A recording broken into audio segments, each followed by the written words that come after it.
Saya Widya Maulida Prikel akan menjelaskan slide 17 sampai 23, yaitu strategi manajemen konflik. Dalam mengelola konflik, Anda dapat memilih berbagai strategi. Namun, strategi yang Anda pilih akan dipengaruhi oleh beberapa faktor sebagai berikut. Pertama, sasaran. Tujuan yang ingin Anda capai akan mempengaruhi strategi apa yang tampaknya cocok untuk Anda. Misalnya, jika Anda ingin membangun hubungan jangka panjang, Anda mungkin ingin menganalisis sepenuhnya penyebab masalah dan mencari strategi yang akan memungkinkan kedua belah pihak untuk menang. Kedua, keadaan emosi. Anda tidak mungkin memilih strategi yang sama ketika Anda sedang sedih dan ketika Anda sedang marah. Anda akan memilih strategi yang berbeda ketika Anda mencari alasan untuk meminta maaf daripada ketika Anda mencari alasan untuk balas dendam. Selanjutnya, penilaian kognitif terhadap situasi. Penilaian Anda sendiri tentang siapa jika ada yang menjadi penyebab masalah juga akan mempengaruhi gaya konflik Anda.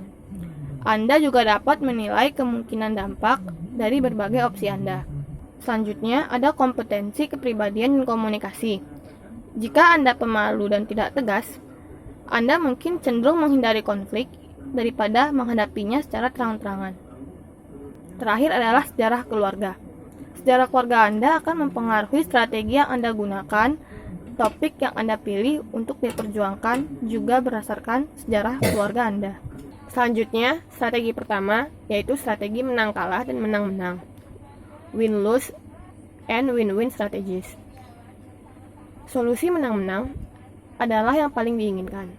Mungkin alasannya yang paling penting adalah bahwa solusi menang-menang mengarah pada kepuasan bersama dan mencegah kebencian yang sering ditimbulkan oleh solusi menang kalah. Anda dapat mencari solusi di mana Anda atau pihak Anda menang dan lawan atau pihak lain kalah. Dalam kurung, solusi menang kalah. Atau Anda dapat mencari solusi di mana Anda dan orang lain sama-sama menang, dalam kurung win-win solution. Solusi menang-menang mungkin selalu lebih baik. Namun, jika terlalu sering memilih solusi menang-menang, kita gagal mempertimbangkan kemungkinan solusi lain dan seperti apa solusi tersebut. Berikutnya ada strategi menghindar dan berjuang aktif. Avoidance and active fighting strategies. Menghindari konflik mungkin melibatkan pelarian fisik yang sebenarnya, misalnya meninggalkan tempat konflik, berjalan keluar, tertidur, atau menaikkan volume stereo untuk meredam semua percakapan. Mungkin juga mengambil bentuk penghindar emosional dan intelektual di mana Anda meninggalkan konflik secara psikologis dengan tidak berurusan dengan masalah yang diangkat. Non-negosiasi adalah jenis penghindaran khusus. Di sini Anda menolak untuk membahas konflik atau mendengarkan argumen orang lain. Terkadang, non-negosiasi mengambil bentuk memalu pada sudut pandang Anda sendiri sampai orang lain menyerah. Alih-alih menghindari masalah atau beralih ke non-negosiasi atau meredam, pertimbangkan untuk mengambil peran aktif dalam konflik antar pribadi Anda. Jika Anda ingin menyelesaikan konflik, Anda harus menghadapinya secara aktif. Libatkan diri Anda di kedua sisi pertukaran komunikasi. Strategi yang ketiga, ada strategi paksa dan bicara, force and talk strategies. Ketika berhadapan dengan konflik, banyak orang memilih untuk tidak berurusan dengan masalah, tetapi untuk memaksakan posisi mereka pada orang lain. Kekuatan itu mungkin emosional atau fisik. Satu-satunya alternatif nyata untuk memaksa adalah berbicara. Ini mungkin sulit dalam situasi konflik, seperti emosi mungkin akan meninggi dan Anda mungkin akan diserang atau setidaknya tidak setuju. Berikut adalah beberapa saran untuk berbicara dan mendengarkan secara lebih efektif dalam situasi konflik. Pertama, bertindak sebagai pendengar. dan berpikir sebagai pendengar. Matikan televisi Anda, radio, atau komputer, dan hadapi orang itu, dan Anda harus mendengarkan dengan atensi yang penuh, dan Anda pastikan bahwa Anda mengerti apa yang dikatakan orang tersebut. Selanjutnya, nyatakan dukungan atau empati Anda, seperti dengan kata-kata saya merasakan apa yang Anda rasakan, atau saya mengerti mengapa Anda merasa terganggu.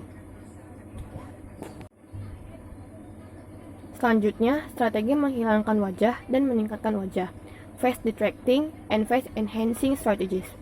Strategi face detracting termasuk memperlakukan orang sebagai tidak kompeten atau tidak dapat dipercaya dan buruk, seperti mempermalukan seseorang atau merusak reputasinya.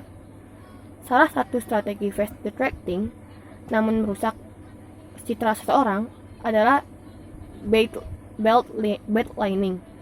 Sama seperti perjuang di atas ring, kita masing-masing memiliki sabuk pengaman masing-masing atau belt lining, tapi dalam konteks emosional. Ketika Anda menekan di bawahnya, Anda dapat menyebabkan cedera serius. Namun, ketika Anda menekan di atas pinggang, orang tersebut dapat menyerap pukulan itu. Dengan sebagian besar hubungan interpersonal, terutama yang sudah berjalan lama, Anda tahu di mana batas aman mereka. Misalnya, seperti seseorang yang tidak bisa mempunyai anak, namun Anda sedang mengalami konflik dengannya, maka Anda dapat menyinggungnya untuk menghentikannya. Selanjutnya ada strategi face enhancing, melibatkan membantu orang lain untuk menjaga citra positifnya, seperti ia kompeten dan dapat dipercaya, serta baik.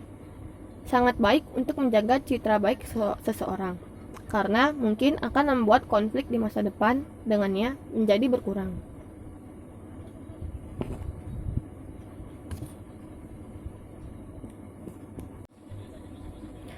Terakhir, ada strategi agresivitas verbal dan argumentativeness.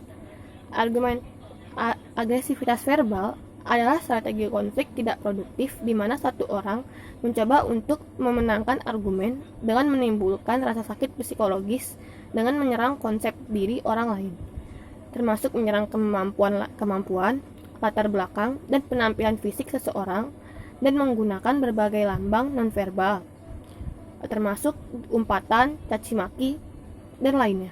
Sementara argumentativeness mengacu pada kualitas yang harus dikembangkan daripada dihindari. Argumentativeness adalah kesediaan Anda untuk berdebat untuk suatu sudut pandang. Kecenderungan Anda untuk mengungkapkan pendapat Anda tentang masalah penting terhadap konflik yang sedang dihadapi. Sekian presentasi dari kelompok 11. Terima kasih. Selanjutnya kami akan membuka sesi pertanyaan.